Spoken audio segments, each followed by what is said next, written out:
How we doing? If you make sure you've read from page 27 to 32, I know I said 33 originally, but I think end of 32 is a pretty good place to stop right about there. So, Stave II. First thing to look at is just the holistics of that. First of the three spirits. So this is a narrative with four ghosts in. So we get past, present, and Christmas yet to come, and also Marley, who we've already met. And this is the first time we're going to meet the Ghost of Christmas Past, who it's important that we know about this one because of the way Scrooge is. We want to know why he's like that, what kind of past has he had, and why is it affecting him so much. This first page, there's not a massive amount to talk about. There's the pathetic fallacy. One of the interesting parts, I think, on this one is the idea of him distinguishing between the transparent and the opaque. Again, the idea of familiarity. That, he's had this experience with Marley's ghost where he can see through him, he can see the buttons of his jacket through Marley, and therefore is transparent. And now he can't even, it's so dark outside, he can barely see the difference between the opaque walls and the transparent window. So again, familiar and the unfamiliar kind of clashing, and we're going to see kind of a patting of like unease and kind of confusion in this one. Now, basically all the way down here, it's him not understanding or knowing if what he experienced was real. And then we get to this part. Marley's ghost bothered him exceedingly. Yeah, got the adverb, that hyperbolic adverb, exceedingly. It's not, he hasn't woken up from his kind of slumber and thought, oh, okay, it was all a dream, it's all good. He's still remembering it. He's still kind of firmly in his mind that I remember what happened there. It's really affecting him. Okay? This external experience was affecting him. And also we can maybe reference that quote before, external heat and cold, little influence on Scrooge. And now something external has had an influence on him. Now, through this part, it's basically him waiting for the ghost to arrive. He's been told that it'll arrive at a certain time, and he counts down the minutes. So, building tension, but nothing too kind of drastic that we need to look at. Obviously, you'll need to make notes on stuff that you find interesting anyway, not just stuff that I tell you to write down. Now, then we get here, look, the curtains of his bed were drawn aside, and Scrooge, starting up into a half-recumbent attitude, found himself face to face with the unearthly visitor. Okay? Again, the unfamiliarity coming there. Unearthly visitor. The idea of the supernatural, the idea of the beyond nature being so close to him. Okay, actually describes how close he is. If you read a book, and you're reading that book, and the idea is that the author is kind of next to you, kind of on your shoulder, telling you the story. Yeah, and as you're reading, it's kind of as if they're with you. Okay, but Dickens says, as close to it as I am now to you.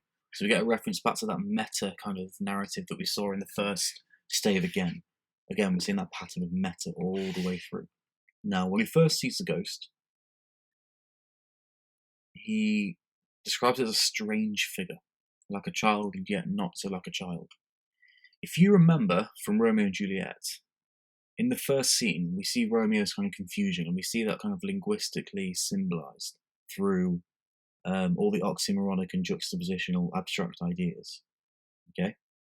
And, it says, the bright smoke, cold fire, brawling love, loving hate, all these different kind of confusing ideas that logically and syntactically don't make sense. But it's giving us a hint about Romeo's mindset at that point, that he's confused, he doesn't really know what he thinks and feels. We almost get a similar thing here.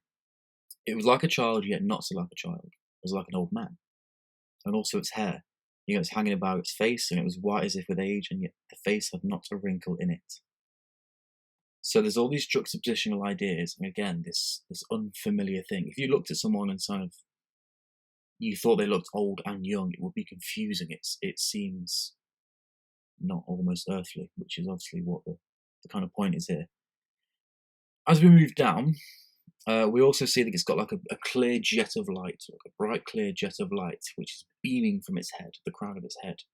Now, if you've seen any kind of productions or film versions of A Christmas Carol, sometimes this is done in the form of a flame, sometimes it's done in the form of just like a beam of light, different kind of versions of energy, basically.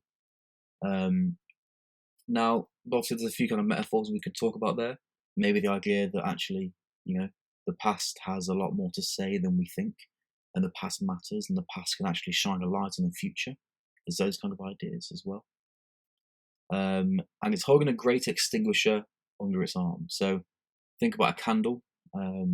If you were comfortable to get out of bed in the Victorian times, you'd have like a little kind of a cup kind of thing on the end of a stick, and the flame would be here, and you go.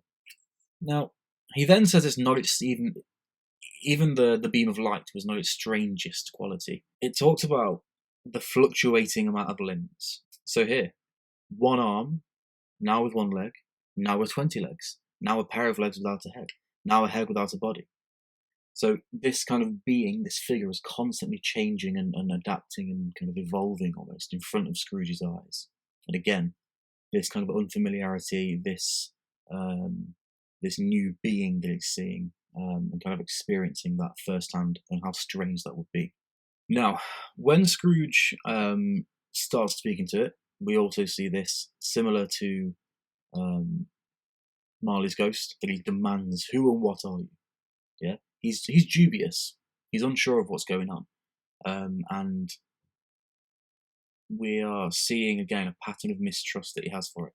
He's trying to use the rational and logical side of his mind. If you remember from Marley's Ghost, he talks about, can you sit down? He wants to know, can it interact with the physical world? This part as well is important, I think. The idea that he calls it a dwarfish stature. He sees this kind of little thing. Maybe he's even kind of mitigating that power by assuming it can't do a lot. Now, let's say you have a disagreement with someone at work. You have an argument with a colleague, and you want to tell your best friend about it. To your best friend, you want to come across as correct and kind of right and completely the person to believe and side with. And the colleague you want to kind of portray as negatively as possible, yeah? When you're telling your best friend about the argument between you and your colleague, you might say, "I said exactly this, and this," and you quote yourself exactly, verbatim. When you quote your colleague, you don't want to shine in the best light, you just say, "Oh yeah, and they said something about blah, blah, blah," and you kind of paraphrase what they're talking about. You want them to not be heard as much because it's not as important. You want your best friend to know what you said and kind of the general gist of what they said. Okay?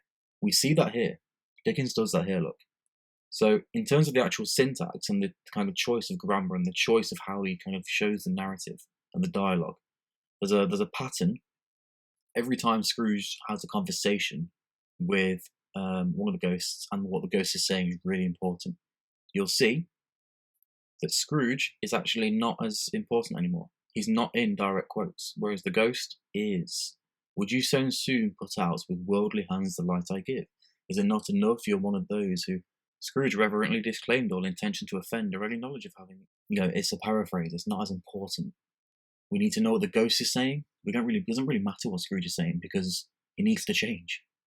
We don't need to hear the excuses or whatever he's trying to say. We need to hear from the ghost because that's the important part. Again, this is a story about us learning rather than kind of Scrooge's journey. Okay. Well, it's about Scrooge's journey, but we're taking from Scrooge's journey, not the fact that Scrooge had a journey, if that makes sense. Now, at this point, we start to see again some kind of unfamiliarity in the juxtaposition and the kind of the demonstration of the supernatural. It put out its strong hand as it spoke, strong, and clasped him gently by the arm, gently. Okay, so you get two kind of contrasting ideas there, colliding, and again causing some level of confusion, some level of misunderstanding almost. We then get it again further down. The grasp, though gentle as a woman's hand, was not to be resisted. He can feel this grasp on his arm. It doesn't feel like it's not painful. It's not quite even forceful, but he knows he shouldn't really resist it. There's something about the grip that he knows should not be resisted.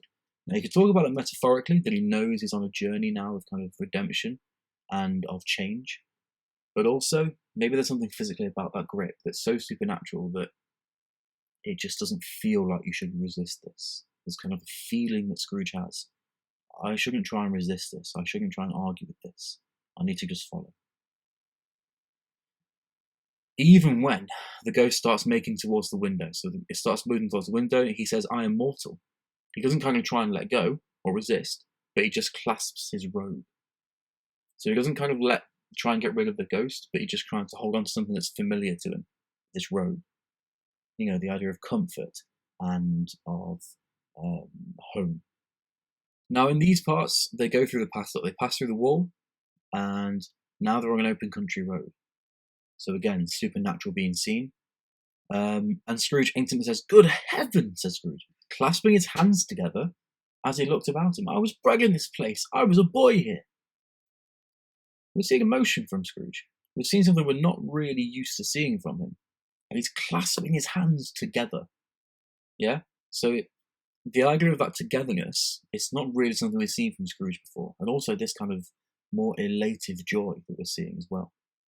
Now, at this point, look, as he's starting to remember and kind of remember his childhood, "Your lip is trembling," said the ghost. "And what is that upon your cheek?" Yeah? So he's got this tear slowly going down his cheek. Scrooge muttered with an unusual catch in his voice that it was a pimple and begged the ghost to lead him where he would. Kind of, "All right, I get what you're doing now. I'm starting to get it." Is he completely changed? No. But he's starting to get the point of what's about to be shown to him, which for Scrooge is not a nice image really. Now, as they're walking down towards their destination, Scrooge sees kind of boys and kind of carts and farmers and kind of people having great times, all running down the road. And often in kind of, again, productions and film versions of this, they try to have Scrooge interact with them to prove that they haven't actually gone back in time. He's showing the memories of the past, and the memories can't interact with the present. "These are but shadows of the things that have been," said the ghost. "They have no consciousness of us." Now we get to where it kind of hones in on Scrooge. "The school is not quite deserted," said the ghost. "A solitary child neglected by his friends is left there still." This is the first time we see some of Scrooge's past and maybe start to connect the dots of why he is like he is. Solitary child, neglected by his friends, left there still. Yeah, an ongoing thing. That actually, maybe he's not had it's not as if he was raised perfectly, or the perfect life, but actually, there's a reason behind this. And he needs to be made aware of that. Maybe he's actually forgotten his own kind of troubles as a child. A solitary child neglected by his friends is left there still. Okay. Now here we get the jocund travellers came on, and as they came, Scrooge knew and named every one. Why was he rejoiced beyond all bounds to see them? Why did his cold eye glisten and his heart leap up as they went past? Why was he filled with... We're getting questions for the audience here. Again, Dickens is talking to us, not to anyone else. This is a message for us, yeah? And he hears them say Merry Christmas to each other. And then he kind of quotes back for us, so we recognise what's going on. What was Merry Christmas to Scrooge? Out upon Merry Christmas. What good had it ever done to him? Yeah? Now, again, we see some more emotion here from Scrooge. Scrooge said he knew it, and he sobbed. So again, we're not getting a direct quotation from Scrooge. We're mainly focusing on what the ghost is saying, which was, up here, look. A solitary child neglected by his friends. Scrooge, it doesn't say, I know it's me, said Scrooge. It just says Scrooge said he knew it, and he sobbed. The important part is what the ghost is saying, yeah? So when they're journeying through this school, we see a kind of quite a negative description, really. It talks about the dreary hall and found them poorly furnished, cold and vast. Yeah? Where have we seen that before? Yeah? Scrooge's house, Scrooge's settings. that everything's vast, cold, and poorly furnished. It's not kind of full of life. Now, after this, they again go to see a lonely boy who's reading by the feeble fire. Again, alliteration. We've seen the idea of feeble before in terms of the kind of weak fire going out in Scrooge's office. And the poor forgotten Scrooge as he used to be. So we get that direct link now between present Scrooge and past Scrooge. The final one I want to talk about today is this paragraph here. Not a latent echo in the house, not a squeak and scuffle from the mice behind the panelling. That gives a whole long, complex sentence. So do note here, this is one long sentence, okay, multi-clausal. Now, it lists a lot of things that basically cannot fall upon the heart of Scrooge with a softening influence.